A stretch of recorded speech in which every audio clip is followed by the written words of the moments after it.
if I'm understanding correctly, you guys are kind of filling the need where it's not startup investing where you're taking a larger risk and when being unsure if this sort of solar, wind, etc. project could not get off the ground. You're actually vetting these companies who potentially can't get money from banks because they're a solar project and maybe people at the bank don't really understand where their cash flows are going to come from or the whole industry in general, where you guys do understand the economics behind these certain projects, and so you will deem them safer than a bank would. Is that accurate? I wouldn't necessarily say safer. It's that A, you had a point in that the banks don't necessarily always have the ability to do the technical due diligence on this project. And Right. so many of them are then not underwriting it because they don't have that foundation. It's oftentimes that the banks, when they try and get an army of consultants and an army of lawyers around the table, the transaction cost to them doesn't fit within the margins of these smaller projects. And so they're just not spending the time to actually vet and do the diligence on these projects.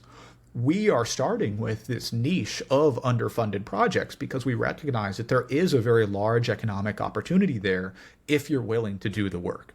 And so we are coming in and doing that work and making it available to our clients. And so we do have a very thorough due diligence process that was in part crafted with the Department of Energy and with their National Community Solar Partnership. So, we had oversight and that process was vetted and approved through that partnership there.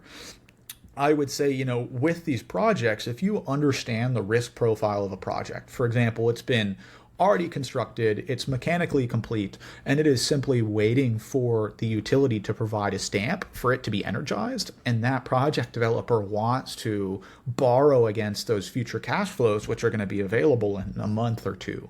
And you have certainty that, hey, this stamp is not actually the risk of the project. All of that has been de-risked, and now we're able to offer this investment that has an elevated return profile because of just that final last thing.